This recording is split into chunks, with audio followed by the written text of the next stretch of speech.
Em instantes, daremos início a mais uma entrevista do canal de podcast O Marqueteiro. Você pode acompanhar também esta entrevista pelas principais plataformas de podcast. Olá, amigos do canal de podcast O Marqueteiro. Hoje nós vamos falar do poder do marketing esportivo, como as marcas e atletas se unem para alcançar o sucesso. Para tratar desse tema, o nosso convidado é Fernando Traim, que é administrador pela PUC do Rio Grande do Sul, mestre na gestão de serviços pela Universidade Federal do Rio Grande do Sul, pós-graduado em Big Data, inteligência de mercado, de marketing e metodologias de ensino pela ESPM, professor de marketing em cursos de graduação e pós-graduação. Também é professor lá da CBF Academy, diretor da Victory Sport Marketing, empresa gaúcha de marketing esportivo. Olá, Fernando. Obrigado pela sua presença aqui em nosso canal. Olá, Luiz. Obrigado aí pela oportunidade. Fazer uma saudação aí quem está nos assistindo também. E é sempre um privilégio poder contribuir com esse tema. É um tema extremamente apaixonante, a gente gosta bastante. Nós que somos da área acadêmica, os alunos, eles veneram, eles adoram mesmo quando a gente aborda esse tema. Então, estou aqui para contribuir com o teu podcast para que a gente possa falar bastante aí sobre marketing esportivo. Bom, Fernando, o atleta, né, ele é um produto para os clubes e, enfim, é um produto e esse produto nós temos que montar uma estratégia de marketing, né, que possa fazer esse produto ser valorizado no mercado. Além disso, o atleta também é um meio de comunicação com o mercado. Só que existe uma questão que é um ser humano também. E por ser humano, comete uma série de problemas, de falhas. Recentemente, nós vimos alguns atletas aí que foram para a noite, cometeram pessoalmente, né, na sua vida pessoal, cometeram uma série de erros e que acaba prejudicando as marcas que se aproximam, patrocinam esses atletas.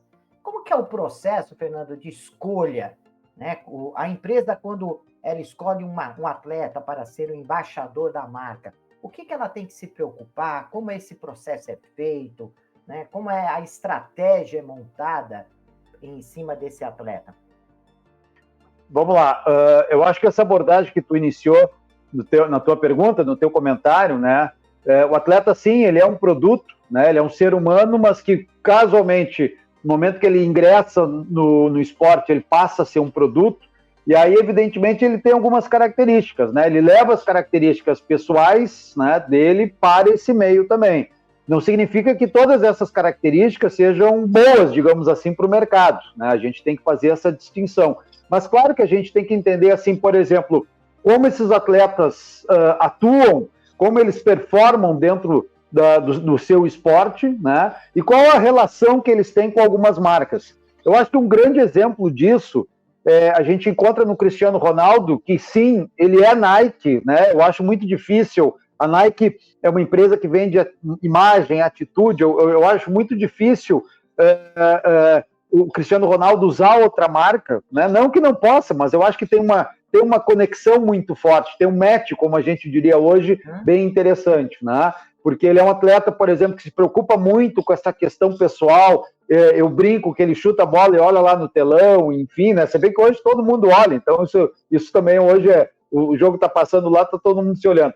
Mas eu acho que essa conexão Nike e Cristiano Ronaldo é diferente, por exemplo, de Messi e Adidas, né? Que tende a ser, como empresa, uma empresa mais tradicional, uma empresa que já tem, acredito eu, que até 100 anos, se não me engano, né? Ou seja, então, já tem uma relação um pouquinho diferente, porque o Messi não é de tanta exposição. Eu não estou dizendo que joga menos ou joga mais que o Cristiano Ronaldo.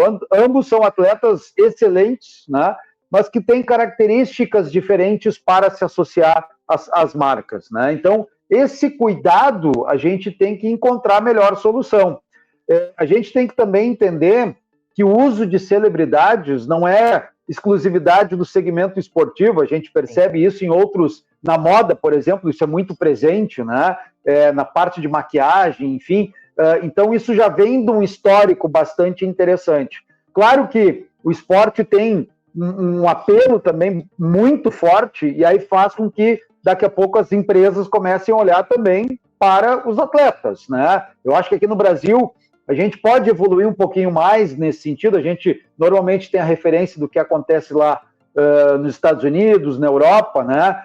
Até na questão do uso de imagem, como é que isso funciona, diferentemente daqui. Uma rápida explicação, Luiz. Por exemplo, quando o atleta cede a sua imagem para um clube europeu, um clube de futebol europeu, ele lança um óculos, aquele clube tem um percentual em cima da venda daquele óculos. Ou seja, então esse mecanismo, essa dinâmica, a gente tem que aprimorar alguma coisinha ainda aqui no Brasil. Então essas características são interessantes, né, para a venda de produtos associados a esses atletas, né? Porque, claro, evidentemente, dependendo do produto, dependendo do atleta, a gente consegue trazer mais crianças, trazer jovens, trazer o público feminino, que é extremamente exigente, extremamente consumidor. Ou seja, então a gente consegue fazer essas conexões e encontrar os melhores atletas. Só para fechar esse ponto, eu acho que a gente poderia discutir aqui um bom tempo sobre isso, sobre esse tema. Eu acho que o grande exemplo de problemas, né, que acontecem com o uso de atletas é o golfista Tiger Woods, né, que acabou tendo um caso extraconjugal. Ele era o considerado melhor jogador de golfe da época, né? A partir daquele momento, ele não só se separou da esposa dele, mas como ele perdeu uma série de patrocínios, né? E até hoje ele nunca mais resgatou aquele jogo, apesar de que agora a gente observa no noticiário que ele está jogando, mas claro, aí todo mundo, como todos nós, ele já está um pouco mais velho, surgem outros também que começam a desafiar o próprio Tiger Woods, ou seja, então esse é um problema que aconteceu e, evidentemente, ele acabou perdendo aí uma série de patrocínios naquele momento, quando foi descoberto essa traição junto à esposa dele. Então, esses cuidados, de certa forma, a gente não tem tanto controle. A gente pode até estipular alguma coisa em termos contratuais, mas, claro, a gente está lidando com seres humanos, né? Bem como tu falaste ali no início do teu comentário. Então, o ser humano ele pode, em algum momento, ter lá um deslize. A gente vai lembrar aqui de declarações polêmicas de jogadores de vôlei, né? Que envolveram política, e aí esse jogador acabou tendo o contrato rescindido. Então, essas questões estão fora, digamos assim, do controle do profissional do marketing esportivo, né? Mas a gente tem que tentar mapear tudo aquilo que pode acontecer para não virar uma crise ali na frente. Porque crise, aí é uma frase que eu adoto, a crise está na próxima esquina, está na próxima rodada, por exemplo, do Campeonato Brasileiro. Aí pode já dar uma confusão e a gente tem que estar preparado para isso. E exemplo aqui não falta, né, Fernando? Nós temos o Bruno, que na época jogava no Palmeiras, no Flamengo, né? O Robinho, né? Que mistura, né? Acho que o único caso que eu conheço de que um atleta cometeu aí um deslize social, vamos dizer assim, e não teve problema com as marcas, acabou sendo o Ronaldo Fenômeno, né? Que soube lidar, né, rapidamente a assessoria do Ronaldo conseguiu reverter, enfim, e não teve um impacto tão grande assim. Agora, os clubes, sabendo disso, né, sabendo da importância que esses atletas têm em relação ao relacionamento com os patrocinadores, e os patrocinadores que não são apenas os patrocinadores do atleta, são patrocinadores do evento, são patrocinadores do material esportivo da empresa, são patrocinadores do estádio de futebol, porque hoje tem uma série de patrocinadores envolvidos que não diretamente estão ligados ao atleta, mas indiretamente acaba se beneficiando das coisas boas e as coisas ruins que os atletas acabam cometendo, como você disse, por serem seres humanos. Agora, a gente percebe que houve uma grande evolução, né? No sentido de blindar esse atleta, por um lado, né? Porque hoje você não vê qualquer jogador dando entrevista, então há um cuidado de escolher o melhor atleta, quer dizer, a assessoria de imprensa do clube, né? Antigamente terminava o jogo, no calor da partida, você entrevistava um jogador e às vezes ele falava alguma coisa que não deveria falar, também havia a troca de camisas, que hoje não tem. Hoje você tem o cuidado de colocar uma placa de fundo para promover os patrocinadores, enfim, você tem alguns cuidados, né? O jornalista já não vai mais no treino, o jogador, de certa forma, é blindado. Mas do outro lado, Fernando, você tem as redes sociais. Então, os atletas usam ali os seus Twitters, os seus Instagrams, e isso tem que se tomar muito cuidado com aquilo que ele fala, né, com aquilo que ele está usando, o posicionamento que ele tem. E como o clube está trabalhando estas questões, né, que são aparentemente extra-campo, né, porque ele está lá na casa dele, ele tem o direito de usar as redes sociais como qualquer trabalhador, mas como que o clube está trabalhando essas questões para profissionalizar ainda mais esse atleta como um produto, como um meio de comunicação? Eu entendo o seguinte, né? A gente fala muito aqui no Brasil, vou pegar pelo seu último gancho, assim, né? Aqui no Brasil a gente fala muito da profissionalização do esporte, especialmente no futebol brasileiro, né? Porque é o maior investimento, segundo até a Fundação Getúlio Vargas, a gente está falando aí de 70% de investimento em termos de marketing esportivo. Então, por exemplo, o que acontece? A gente olha para aquilo que acontece nos Estados Unidos, né, em todos os esportes, eu sempre brinco até, os Estados Unidos lá tem um jogo, o futebol deles, né, o futebol americano, da bola oval, que não é um jogo assim muito fácil de entender. E mesmo assim ele tem uma atração local, nacional, dentro dos Estados Unidos extremamente importante, e isso agora começa a alcançar de forma mais abrangente no mundo inteiro, né? A gente tem lá, tipo, o jogo, o próprio hóquei no gelo, né? Que é uma dificuldade, eu pelo menos tenho de enxergar, inclusive, lá, eu não sei dizer o nome do disquinho, aquele que fica lá, perdão, eu desconheço mesmo, né? Mas a gente tem uma dificuldade de acompanhar. O próprio beisebol, né? Eu gosto de beisebol, até eu fico acompanhando. Ontem eu estava assistindo um jogo na TV sobre isso. Então, assim, são esportes que têm uma profissionalização muito grande. A gente olha e pensa assim, puxa vida, por que o futebol brasileiro também não é assim? Claro, comparando também o que acontece na Europa, né? Especialmente nos clubes europeus, pelo menos os maiores, Real Madrid, Barcelona, os clubes ingleses, os alemães, italianos, enfim. Claro que a gente olha para os clubes brasileiros e pensa assim, por que a gente não segue esse modelo de profissionalização? A profissionalização está acontecendo, né? A gente tem agora esse movimento das ligas, das SAFs também. O que a gente gostaria, talvez mais, é acelerar esse processo de profissionalização. Acho que sim, a gente tem espaço para isso, né? Mas é evidente que os clubes, por exemplo, aí sim, direcionando aí ao teu comentário, evidente que eles estão trabalhando melhor os seus jogadores, né? No sentido de oferecer, eu lembro de iniciativas em categorias de base, mostrando, por exemplo, o que é marketing para os atletas das categorias de base, né? Porque daqui a pouco eles farão contratos lá de material esportivo, lembrando aqui no Brasil, a chuteira para o jogador e para o goleiro, a luva e também a chuteira são considerados como ferramentas de trabalho, né? Ou seja, então eles podem fazer contratos particulares, ou seja, então essa preparação desde as categorias de base, e quando chega no profissional, a gente tem que transformar isso de uma maneira mais natural, ou seja, a gente não ficar assustando, digamos assim, ou ter medo às vezes de, puxa vida, eu vou falar para aquele jogador não se posicionar, por exemplo, não se posicionar politicamente, né? Então, esse cuidado aí, a gente tem que realmente ter nessa hora e vem acontecendo. Claro que a rede social particular de cada atleta é uma questão delicada, né? Aí a gente tem que...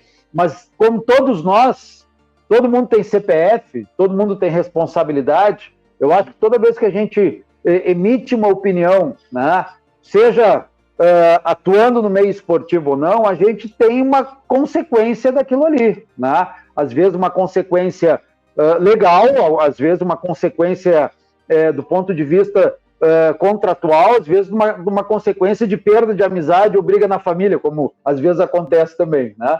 mas é uma consequência, é um posicionamento, a gente tem direito a fazer isso. Só que, evidentemente, a gente tem que saber dos riscos que a gente corre em relação a isso. Eu acho que hoje, os atletas, de uma forma geral, de todos os esportes aqui no Brasil, especialmente, eles entendem um pouquinho mais sobre isso, né? Eu acho que eles têm um pouco mais de cuidado na hora de falar. Claro que pode ter um deslize, pode ter algum momento que eles falem algo de forma indevida, né? Mas eu entendo que sim, há um pouco mais de conscientização, até porque muitos hoje também têm uma assessoria de comunicação atrelada a esses atletas, né? Ou seja, então eles conseguem trabalhar melhor essa forma.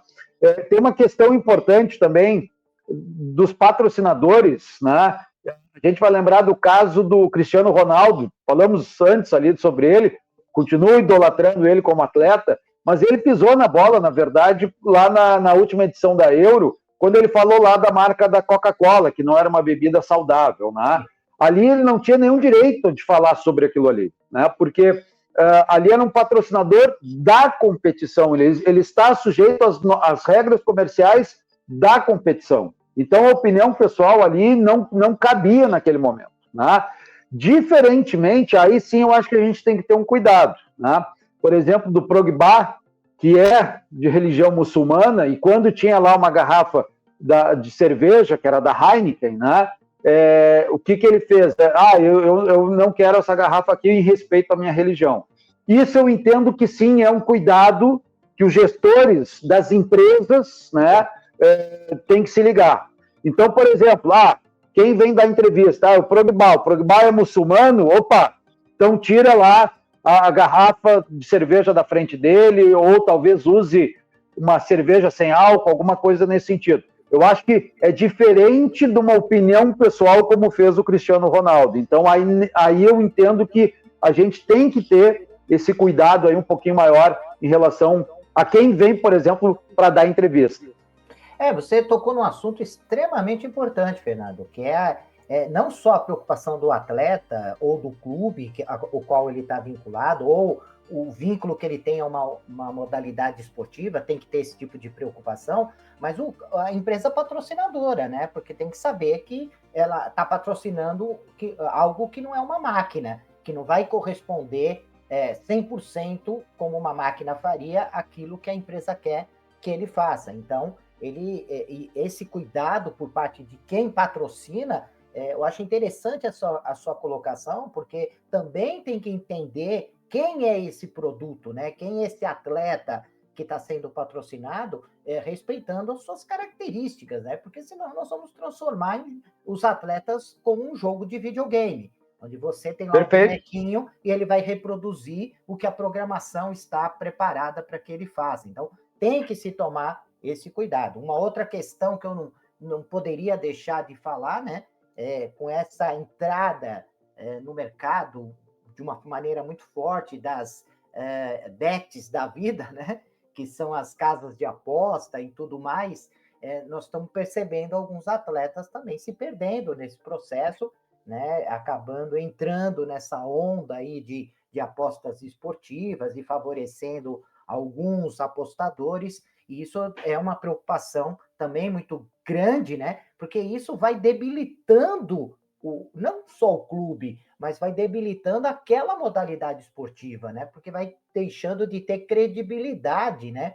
O VAR trouxe uma credibilidade um pouco maior, né? Aí você vem do outro lado com essas... a questão não é a casa de aposta em si, porque é uma empresa, mas é como as apostas estão sendo manipuladas para favorecer determinados apostadores e, claro, deixando bem evidente aqui que eu não estou falando das empresas bets, mas estou falando da possibilidade que esse formato de apostas apresenta, né, de favorecimento e prejudicando. Isso pode prejudicar. Nós vimos na Itália, né, Fernando, campeonatos sendo bloqueados, em clubes de primeira divisão indo para a última, por conta desse mecanismo de aposta, né? Então não é uma coisa exclusiva do Brasil. Não, sem dúvida, né? E só um comentário rápido, né? Esses dias eu estava vendo um jogo do Campeonato Brasileiro, Copa do Brasil, não me lembro, assim. e eu contei 6 marcas de empresas de apostas naquele jogo, né? Entre os patrocinadores da competição e os patrocinadores dos próprios times. Eu concordo contigo, a gente não está dizendo que as empresas estão criando um esquema, não é isso, vamos deixar bem claro, né? Na verdade, até o Brasil está em vias de regularizar esse mercado de apostas esportivas, né? Mas, claro, é um cuidado que a gente tem que ter, né? Para evitar exatamente tudo que a gente acompanha aí no noticiário, de atletas que se envolveram, se perderam bastante nisso e nesse aspecto, e alguns, inclusive, foram banidos, né, do futebol. Ou seja, vão ter que pensar em alguma carreira aí diferente daquela que eles vinham atuando no seu dia a dia. Fernando, eu queria aproveitar a sua presença aqui no canal, porque você tem uma experiência muito interessante, além dessa experiência em clubes e na relação do marketing e essa relação com marcas e atletas, né? Você tem uma experiência interessantíssima na questão de eventos. Você participou de uma maneira direta em alguns eventos. Eu queria que você trouxesse um pouco dessa experiência sua nessa gestão de eventos, que também é algo complicado, porque o evento também é um produto e tem que ser bem administrado, bem gerenciado. E eu estou aproveitando a sua presença para falar tanto dessa relação dos clubes com atletas e evento, porque nós temos vários ouvintes que se interessam para entrar nesse mercado e às vezes fica limitado a algum tipo de atividade ou querem entrar logo num clube da primeira divisão, né? Porque eu vejo muitos alunos, eu quero trabalhar com marketing esportivo, eu queria trabalhar no clube do Flamengo, do Fluminense, do São Paulo, do Palmeiras, do Corinthians, do Inter, do Grêmio, enfim, mas esquecem que isso é um mercado fechado, né, pequeno, perante, claro, o tamanho desse mercado esportivo, né? Então, eu gosto de trazer convidados para falar também dessas possibilidades que tem, que fogem, às vezes, os grandes clubes, né? Tem oportunidade na área de eventos, tem oportunidade na área de agências, de patrocínio, enfim, tem um mercado monstruoso aí e representativo e que o interessado pode começar por aí, né?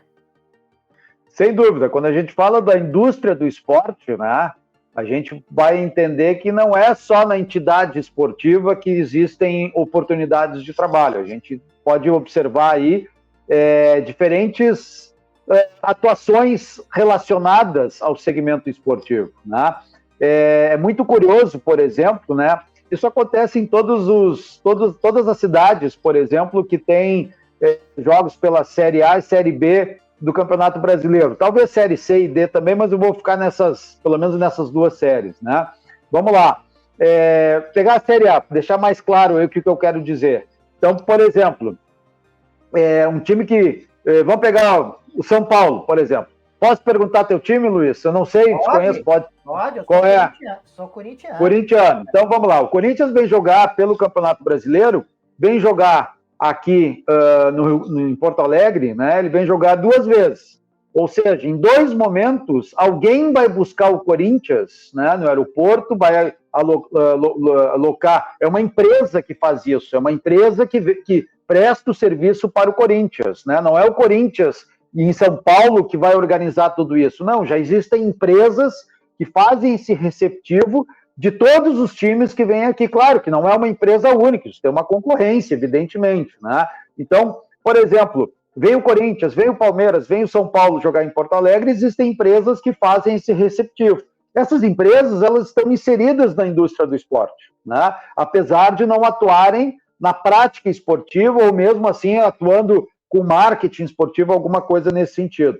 Então, quando a gente fala de um evento, o evento tem uma abrangência muito grande, né? Que a gente, e eu sempre digo isso, o evento esportivo serve para outros tipos de eventos, mas a gente vai focar só no evento esportivo.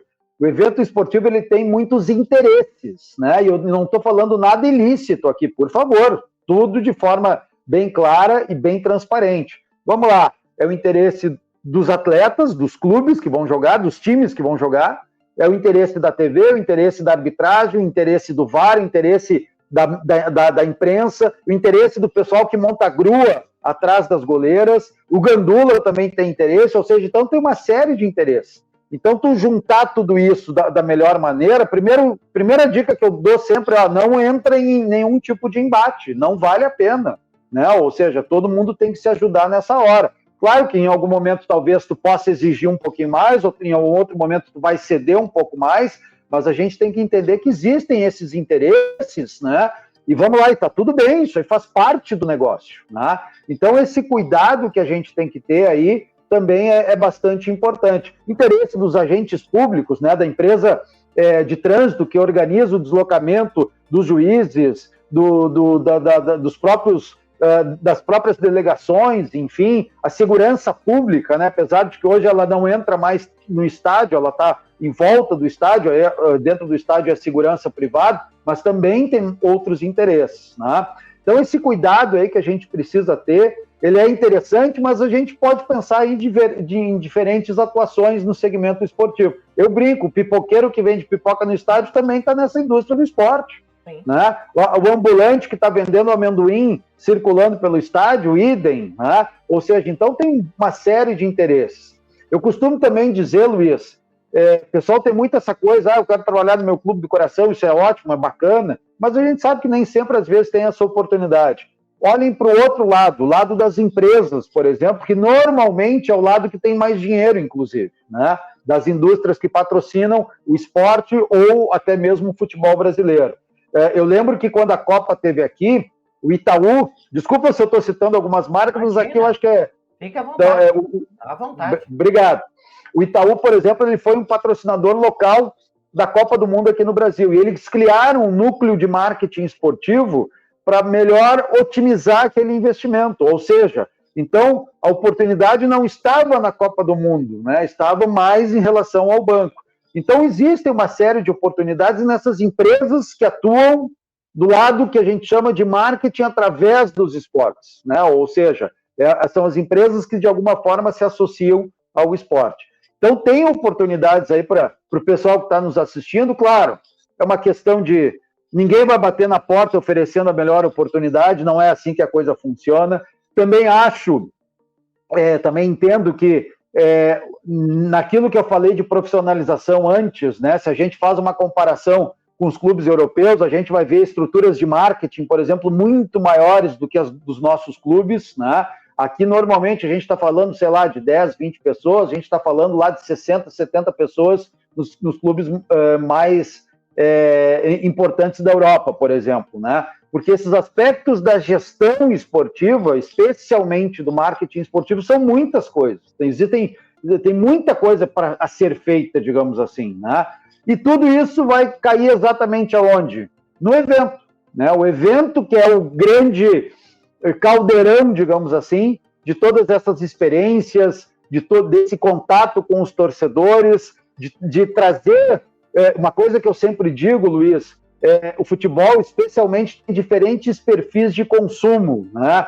O futebol nasceu elitista, caiu no gosto popular, é verdade, mas tem lá, daqui a pouco, empresários, pessoas que têm um poder aquisitivo melhor, que querem, por exemplo, um espaço reservado para levar sua família, com mais segurança, alguma coisa nesse sentido.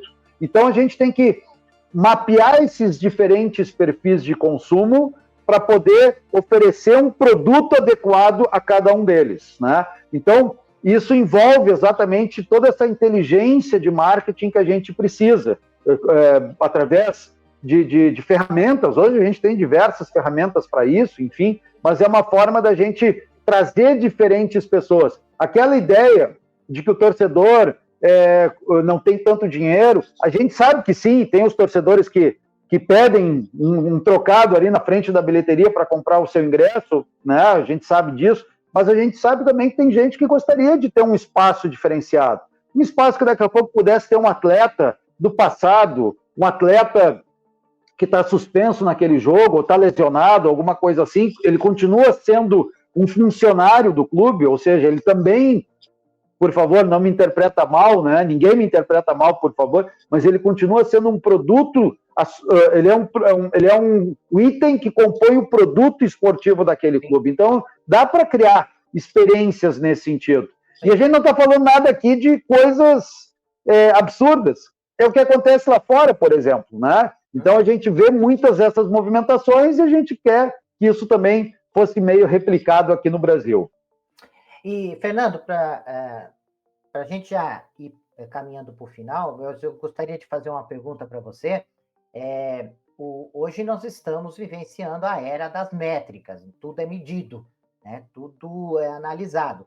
No futebol e nos esportes de uma maneira geral, isso vem acontecendo muito, não só verificando a performance do atleta, né, dentro da modalidade esportiva, dentro da atividade que ele está exercendo. Se nós pegarmos o futebol hoje, nós sabemos quantos passes daquele jogador deu, quanto que ele corre dentro do campo, qual era a temperatura do corpo dele, ou seja, a partida ela é todinha medida e isso se transforma em benefícios e atributos para o produto dele, atleta, né? Então, hoje, quando você vai contratar um atleta, você, além das questões relativas à performance dele como atleta, a gente analisa uma série de coisas, né?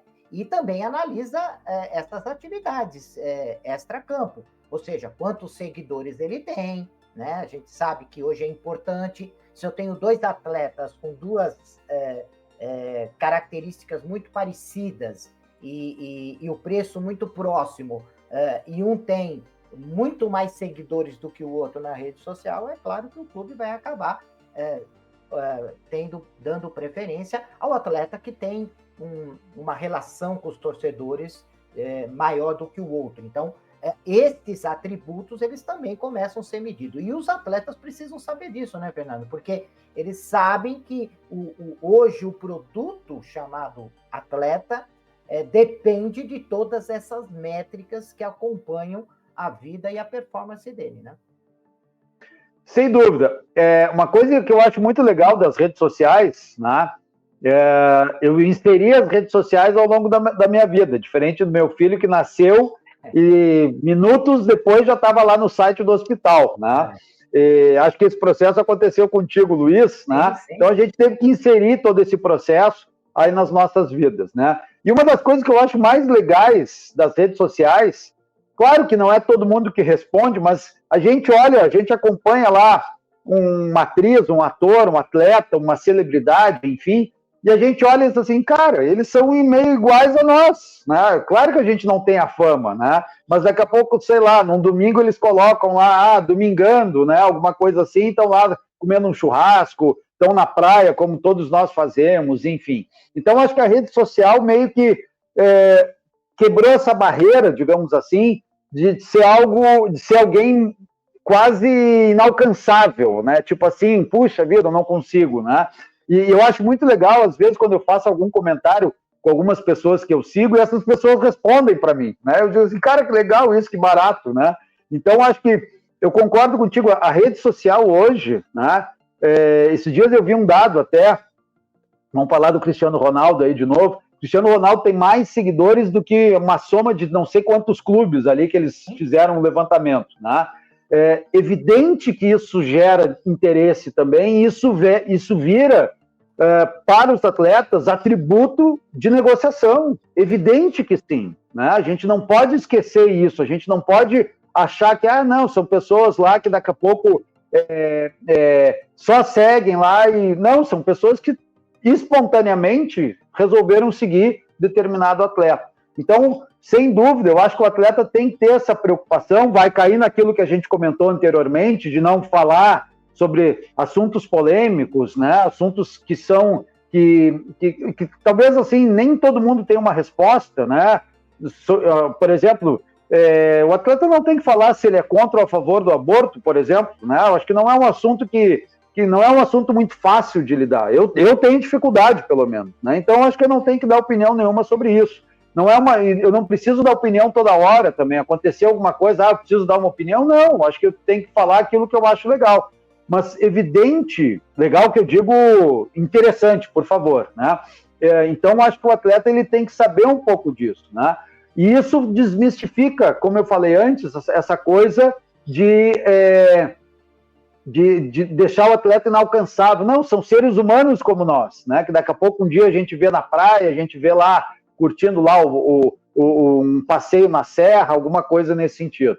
Mas, evidentemente, isso também joga a favor na hora de negociar um contrato melhor, do clube também se dar conta disso e pensar, puxa vida, se eu trouxer esse atleta, isso também, em tese, eu estou trazendo mais seguidores para o nosso clube também. Então, acho que essa métrica aí, ela é importante também para os clubes, não só para os atletas. Sem dúvida alguma. Fernando, chegamos ao final da nossa entrevista, eu queria deixar o espaço... Já? Puxa! Pois passa muito rápido, né? É um bate-papo gostoso, que já, eu costumo dizer, né, no final das entrevistas, já dá vontade de já marcar a próxima, de falar sobre mais algum assunto, né? Eu fiz uma relação de algumas questões que eu queria conversar com você, mas é tão gostoso, né, a gente saber que está conversando com alguém que conhece e é apaixonado pelo assunto, como você demonstrou aí ao longo da entrevista.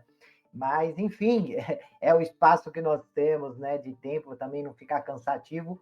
E eu queria deixar, né, primeiro agradecer a sua presença, né, você disponibilizar esse tempo. Eu sei que você tinha um compromisso hoje, teve que fazer aí algumas articulações para que pudesse atender o convite do canal de podcast.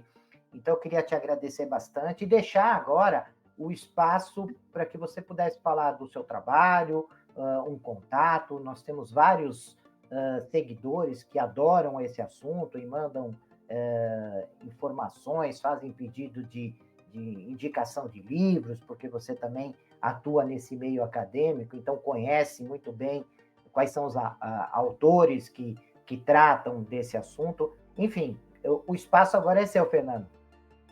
Tá bem. Luiz, em primeiro lugar, agradecer pela oportunidade, né?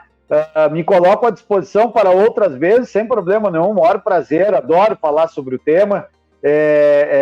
Eu acho que eu também posso, em algum momento, contribuir com experiências. Eu tenho histórias hilárias, inclusive, né, que são super engraçadas, que aconteceram ao longo da minha trajetória, né? Muita coisa bem legal também, dá para dar boas gargalhadas até.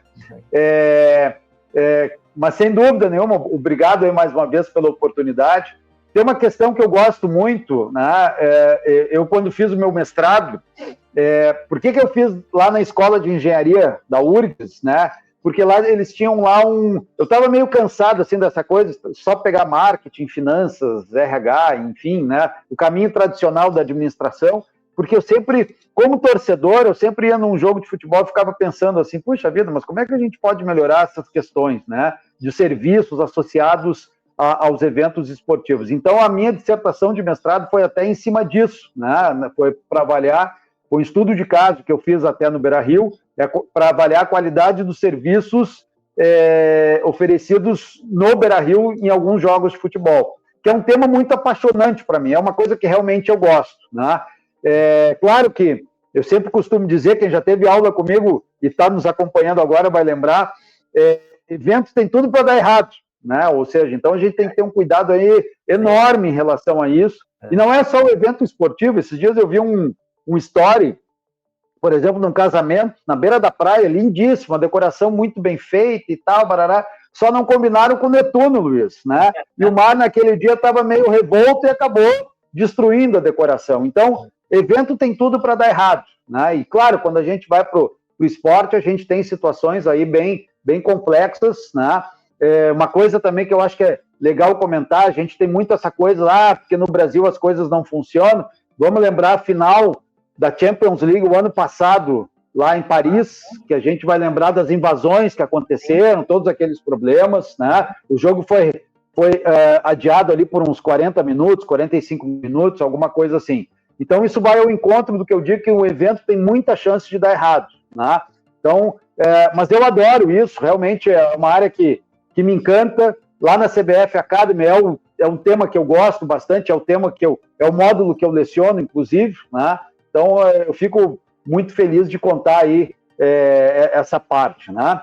Quem tiver interesse, pode me mandar. Eu já recomendo um livro, Marketing Futebol Clube, né? Esse é um livro importante aí. O pessoal tem que pesquisar aí, ver quem é o autor aí, com certeza.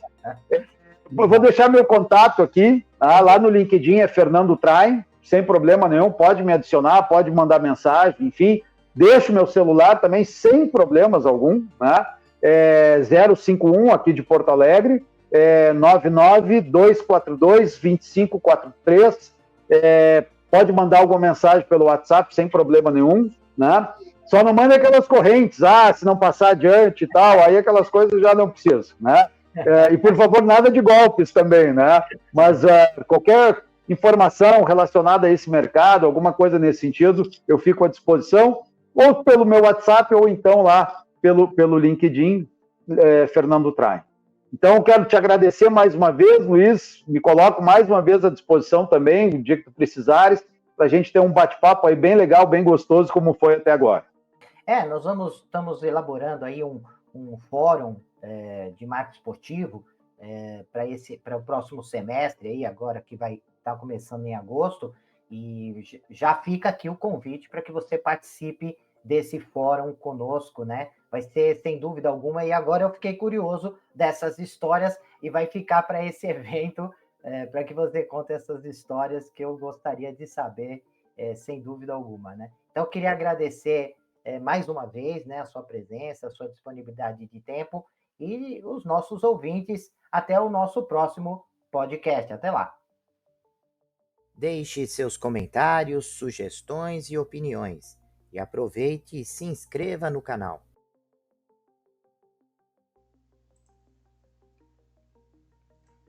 Olá, profissionais de marketing e gestão, estudantes e empreendedores.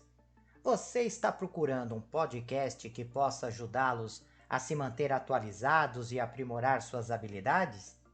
Então vocês precisam ouvir o podcast O Marqueteiro. Nós somos um podcast que fornece insights e análises de especialistas em marketing, gestão e negócios, tudo com o objetivo de ajudá-los a crescer e alcançar o sucesso. Cada episódio é repleto de dicas e estratégias práticas que você pode aplicar imediatamente em sua carreira ou empreendimento. E o melhor de tudo, nossos convidados são professores, pesquisadores e especialistas de mercado em suas áreas de atuação. O podcast O Marqueteiro é perfeito para aqueles que estão procurando por inspiração e informações valiosas para levar suas habilidades e negócios para o próximo nível. E se vocês gostarem do que ouvirem, não esqueçam de nos seguir nas redes sociais e compartilhar com amigos e colegas de trabalho. Afinal, quanto mais pessoas ouvirem, mais impacto causará no mundo dos negócios e da gestão. Então, o que vocês estão esperando? Vamos ouvir o podcast O Marqueteiro agora mesmo e transformar suas carreiras em empreendimento? Até o próximo episódio.